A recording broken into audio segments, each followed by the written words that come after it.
We all know how valuable Oscar Tshiebwe was to the Wildcats during his 2-year stretch with the program, but what's Kentucky going to do to replace his rebounding? The answer, I think, lies in their depth.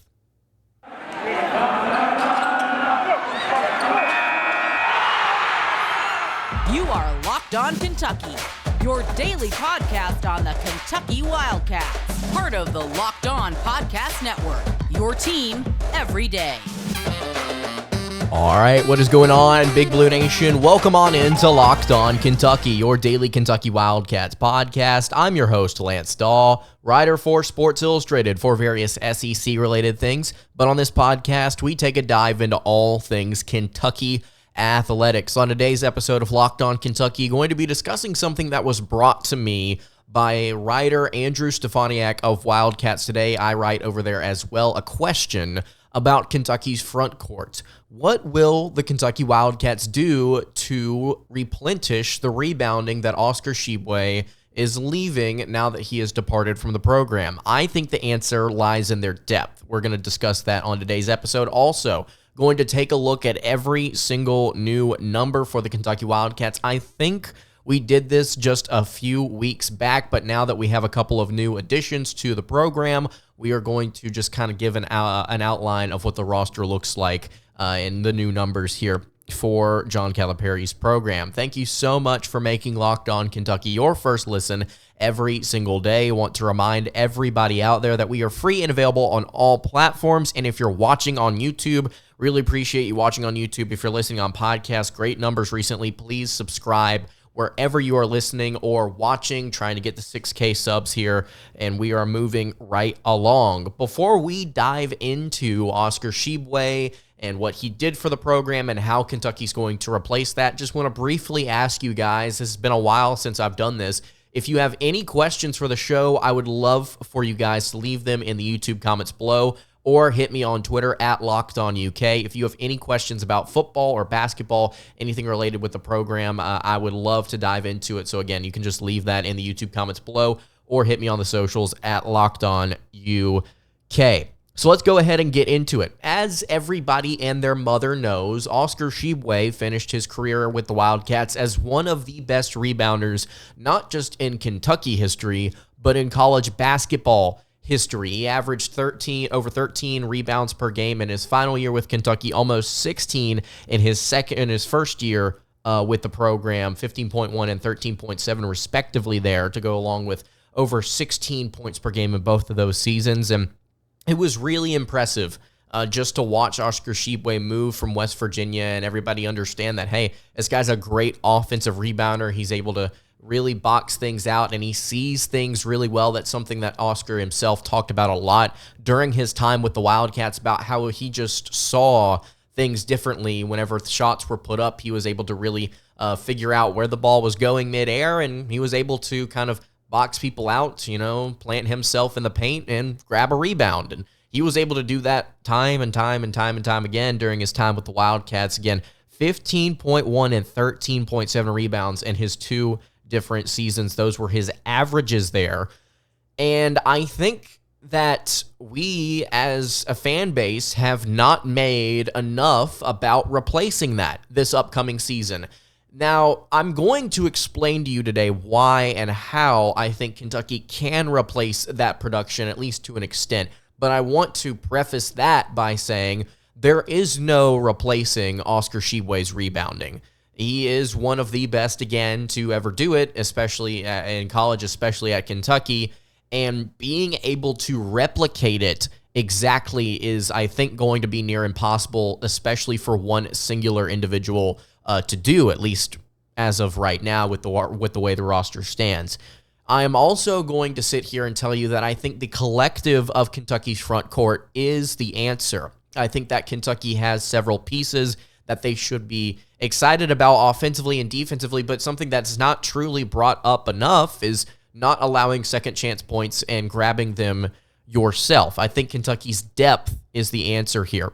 Looking a little bit deeper into Oscar Tshiebwe's rebounding numbers, I think one of the more interesting parts of Kentucky's offense over these past two seasons has been their ability to get second chance points. And in case you don't know what that means, If a shot is put up on the floor and it is missed, but it is rebounded by an offensive player and they are able to score or get a basket out of that next, I wouldn't say possession, but that next set there or whatever they choose to do within that play, that would be called second chance points. So let's just say you probably saw this a few times last year. Let's say somebody like Ty Washington, put up a mid-range jumper or put up a three, missed it. Rebound goes to Tshiebwe. Tshiebwe goes back up with it and lays it in. Those are second chance points. It was the second chance to score on that possession, and you cashed in.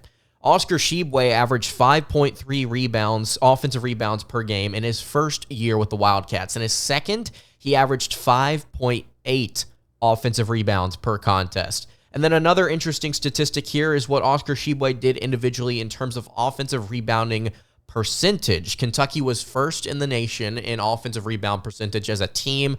39.2%, was the number there. Extremely, extremely impressive numbers. But Oscar Tshiebwe as an individual, as an offensive rebounder, 19.6%, which was second nationally. So if we want to give a very basic explanation and breakdown of that, as far as just shots that are put up on the floor, Oscar Tshiebwe as an individual grabbed 19.6% of those offensive rebounds that Kentucky collected. So he was essentially half of the production that Kentucky had on the floor whenever they were trying to grab offensive rebounds, and they succeeded. That, in and of itself, is really hard to wrap your mind around, that a one singular player for the best offensive rebounding team in the country could provide half of that production. But that's what Oscar Tshiebwe was. And you look at this year's roster, you identify a couple of different things that could be going for Kentucky when it comes to replacing this statistical production that we're discussing here. I think that height is the biggest thing that I'm looking at. Past depth, I think height is the thing that you have to be excited about. Ugonna Onyenso is 6'11", or 7 feet, depending on where you look. Aaron Bradshaw, the 5-star freshman, is 7 feet tall. You have to be excited about him. Zvonimir Ivisic is 7'2", or 7'1", depending on where you look. You have 3 6'11", 7-foot guys that you're going to be rotating in that I think, given their height and given their physical stature, are going to be able to grab rebounds with a little bit more ease than your average 6'8", 6'7" player. I mean, there's just a significant height advantage, and for guys like Onyenso, there's also a very significant, I think, physicality advantage. Ugonna Onyenso spent a lot of this offseason bulking up and getting more physical so that he can dominate the paint this upcoming season for the Wildcats whenever he gets his opportunities. I think Kentucky has 3 different guys that they can be thrilled about in terms of height. Trey Mitchell also brings experience. You get to see in the collegiate game guys progress and statistically improve, and I don't necessarily know if rebounds is something that over time players just get better and better and better at. Obviously, we got to see statistically here, Oscar Tshiebwe's defensive rebounding went down because I think people were scouting it more. But with guys like Mitchell, I think that you're going to see them grab some boards as well because he's going to spend some time at the 4 and the 5 for the Wildcats this year. So really, I mean, you've got 4 different players that can grab rebounds for you in a given rotation, and you also have 3 7-footers, essentially, if you want to count Ugonna Onyenso as a 7-footer, because some places do have him listed at 7 feet tall. Kentucky, therefore, I think should feel comfortable about not being a bad rebounding team this season. Obviously, there were different pieces on this team that contributed past Oscar Tshiebwe. Like I mentioned, it was essentially half of the production from last season that is now gone. Damian Collins is one of the players that was really good at offensive rebounding last year. He has left. The best player that is returning is Adu Thiero. 9.6% is actually not too shabby. That was actually 3rd best on the team last season. And there you go. You've got a 6'6" sophomore who was one of your best offensive rebounders. So I think Kentucky's offensive efficiency will be less reliant this year on second chance opportunities and more on the first shots that their guards take. But as a rebounding team as a whole, I think that the Wildcats, because of the fact that they have 4 players, one of them very experienced, 3 of them 7 feet tall, because of that height, they're going to be able to outmatch some people in the SEC, outmatch some teams in the SEC, and definitely outmatch some different teams in their non-con slate. I mean, that's just the way I think it's going to work out. And I don't think Kentucky's going to sit here and take their foot off the gas, quote unquote, when it comes to the aggression that they had on the boards last season, again, largely due in part to Oscar Tshiebwe. I think it's going to be okay. I think it's going to be all right for the Wildcats. Again, experience, depth. I'm really excited about what could be for the Wildcats front court this season in terms of scoring and defense. But again, rebounding, I think, is a big aspect of what this offense has been over the past couple of years, and we just haven't simply discussed it enough. So if you've got any thoughts on how Kentucky is going to replace Oscar Tshiebwe's statistical production, you can leave that in the YouTube comments below. Are we going to see one of these guys emerge over the others in terms of just rebounding prowess? I think that Ugonna Onyenso certainly has a chance to be, I think, the most dominant player on the boards this year for Kentucky. We'll just have to wait and see. But the fact that they've got several guys that I think that they can look at and see, well, this is a possibility, I think that's good. You don't have an empty cupboard now that Oscar Tshiebwe is gone. That's kind of going to be my message heading into this year. Once more, you can't replace him entirely, but the entirety of this front court, I think, is going to be able to allow Kentucky to be a top 70 offensive rebounding team, top 70, 60 rebounding team, period, overall in college basketball this season because of that hype. Again, leave it in the YouTube comments below. Hit me on the socials at Locked On UK if you've got any thoughts on that. All right, I want to dive into the roster now that it's just kind of filled out and we have official numbers for 2023 and the 2024 season. Before I dive into that, though, I want to tell you guys about our friends at BetterHelp. This show is sponsored by BetterHelp. Sometimes in life, we're faced with really tough choices. The path forward, and when it comes to breaking down these different choices, isn't always clear. Whether you're dealing with decisions around your career, relationships, friendships, anything else, therapy helps you stay connected to what you really want while you navigate life so you can move forward with confidence and excitement. Trusting yourself to make decisions that align with your values is like anything. The more you practice it, the easier it gets. There have definitely been, for me, over these past couple of years, some really interesting and difficult career decisions I've had to make. Also, some interesting relationship decisions that I've had to make as well. And therapy can absolutely be a source for you when it comes to trying to figure out how to make those decisions properly. If you're thinking of starting therapy, you should give BetterHelp a try. It's entirely online, designed to be convenient, flexible, and suited to your schedule. All you have to do is just fill out a brief questionnaire to get matched with a licensed therapist and switch therapist anytime for no additional charge. Let therapy be your map with BetterHelp. Visit BetterHelp.com/LockedOnCollege today to get 10% off your first month. That's BetterHelp, HELP.com/LockedOnCollege to get started with BetterHelp. All right, continuing along here on the Tuesday edition of Locked On Kentucky, Lance Dahl hanging out here with you. Really appreciate you guys making Locked On Kentucky your first listen every single day. If you have not checked out the Locked On College Basketball Podcast with Andy Patton and Isaac Shade, I'd be disappointed in you, and you would be mistaken if you have not checked them out. Andy Patton and Isaac Shade do a great job over there breaking down what's going on in the college basketball world. They talk quite a bit about what's going on with the Wildcats. Sometimes I hop on the show as well. Experts, coaches, analysts, they've got them all over there at the Locked On College Basketball Podcast, wherever you get your podcast, and on YouTube as well. You should check them out after you wrap up today's episode of Locked On UK. All right, we have officially the entire 2023-24 roster for the Kentucky Wildcats. Everybody's here. Some of them are more healthy than others, and all of the numbers have been officially announced.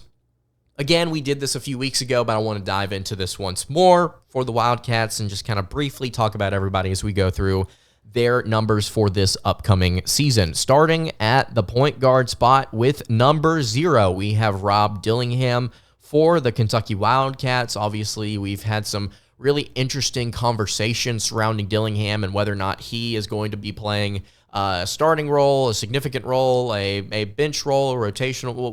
What is Rob Dillingham going to look like has been a big topic of conversation here on the show, and I've talked about how excited I am about him as an offensive scorer. He wasn't very efficient during the Global Jam. I believe he shot sub 35% from the floor overall, but Dillingham, I think, is going to provide some valuable minutes in terms of ball distribution for the Wildcats offense. I think he's also going to help with the pacing of different things throughout the season. At number 1, we have Justin Edwards, and I actually just recently wrote at wildcatstoday.com. Again, I'm writing for wildcatstoday.com now if you want to go check out my written work, as well as Andrew Stefaniak over there. We're both putting up some interesting content about the Wildcats and their upcoming season alongside some football content too.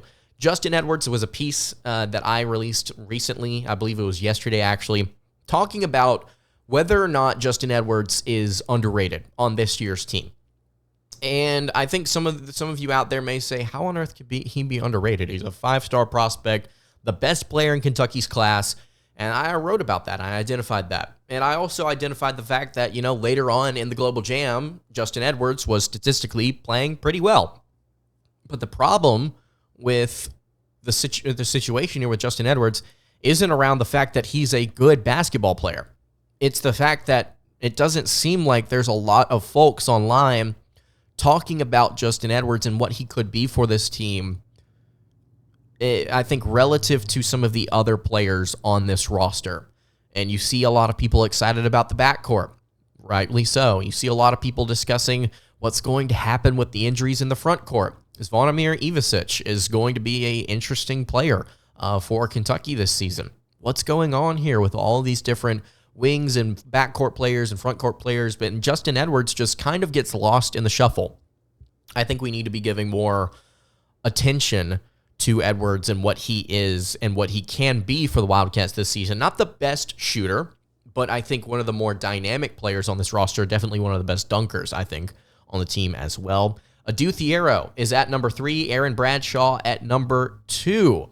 Aaron Bradshaw, as we've discussed, still currently trying to rehab, get to 100% back from his surgery on his foot. I think that at this point, he's going to be just fine. Now, whether or not he's able to get right for the beginning of the season is a question that we have to ask, considering how Coach Cal has handled injuries in the past. But Bradshaw, one of the Kevin Durant type of players added to this roster, one of 2 actually Kevin Durant-ish type of players that was added to the Wildcats this offseason. He can handle the ball, he can shoot it a decent amount, and he's a good offensive, he's a good rebounder and a good finisher as well. Adu Thiero is kind of a glue guy for the Wildcats this upcoming season. He has really bulked up, gotten a lot more physical. You're going to see him kind of play like a tank on the court, just rolling over people. I think that he's going to be a strong finisher, high flyer for the Wildcats as well. Not the best shooter, but one of the more, I would say, valuable pieces on this roster just because of what he does in terms of depth. And you can rotate him at different spots as well. If you want to rotate him to point for fun, you can absolutely do that. Kentucky did that at different times last season, as well as shooting guard. I don't know how much they're going to do that this year because of how his body has changed so dramatically, but Adu Thiero at number 3 is an interesting player. Trey Mitchell at number 4. Again, talk about versatility. He can shoot the 3. He can pass it. He can distribute it. He's showed in the Global Jam that he can be one of Kentucky's most efficient players when given the opportunity to be so. And then at number 12, we have Antonio Reeves, probably going to be Kentucky's leading scorer this upcoming year. Getting buckets left and right during the Global Jam, shot over 50%. I was just so impressed with what Antonio Reeves did in terms of offensive aggression. He was really out there leading the charge for Kentucky's offense, and I expect him to do the same during the actual season this year. Grant Darbyshire's number 13. Brennan Canada, number 14.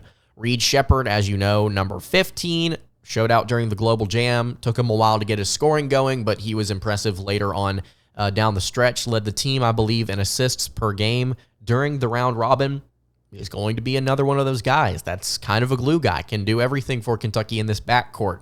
Rob Dillingham, DJ Wagner, and Reed, Shepard, 3 great players in this backcourt. And don't forget about Antonio Reeves, who can slide down to the 3, I suppose, but shooting guard's where he's going to be at. Joey Hart at number 20. Did not get to see much of Joey Hart during the Global Jam, which I was kind of surprised by. DJ Wagner at number 21. Walker Horn at number 22. Jordan Burks at number 23. We got to see him contribute a decent amount, especially in later games during the Global Jam. I am waiting for, I think that he's going to be a piece that we have to wait on as a fan base. He'll be back next season unless he transfers, and he's one of those guys that I think can be a valuable rotational player off the bench for the Wildcats, and I think that Jordan Burks will need a little bit of time to expand his game and get more comfortable with it at the collegiate level. Kareem Watkins at number 25. Ugonna Onyenso at number 33. Again, more physical Ugonna Onyenso is, I think, especially considering what he's done this offseason to get there. And then the final player that is the unicorn, is the Kevin Durant-ish type of player, like Aaron Bradshaw. Zvonimir Ivisic is going to be number 44. The last time the Wildcats had somebody wear number 44 was Dakari Johnson. Some of you out there may know that. It's a very valuable number throughout Wildcat history, and Ivisic is going to be the next player up to wear it. I think it's going to look good on him. 7'2", number 44, let's rock. I'm excited about this roster. I'm excited about what Kentucky could be, and I know I continue to say the same thing about it. I continue to say, it's interesting. There's potential. I'm thinking about different players being valuable, being versatile. This roster, after getting to see it play and getting to see it develop, looks so much different than I could have anticipated, especially like in the May-June months. I was really down and out on what Kentucky was, and now we're looking ahead to what Kentucky can be with this roster and what it will do in the non-conference slate, and I'm more excited. I'm more optimistic, and I'm not going to sit here and tell you that Kentucky's going to win a national title, and I'm going to continue to stick to the opinion that Kentucky is probably going to be in the mix, but I doubt that they pull it off because of how statistically improbable it is. But there's more hope here. There's more excitement, and there's more anticipation for different players like Ivisic and Wagner and Mitchell and Bradshaw and Edwards and all these different guys here. So if you have any thoughts on Kentucky basketball this upcoming season, you can leave it in the YouTube comments below. Also, just want to remind you guys, if you have any sort of questions that you want to ask about Kentucky basketball or football, you can absolutely leave them in the YouTube comments below. That's going to do it for today's episode of Locked On Kentucky. You can follow the show on Twitter at LanceDaw or Locked On UK. You can follow me on Twitter at LanceDaw_, and you can follow the show over on Instagram. That is at Kentucky Podcast. Any questions, comments, concerns? Again, leave them in the YouTube comments below. Hit me on the socials. I will see you all tomorrow for another episode of Locked On Kentucky. Hope you guys have a great rest of your day, and God bless.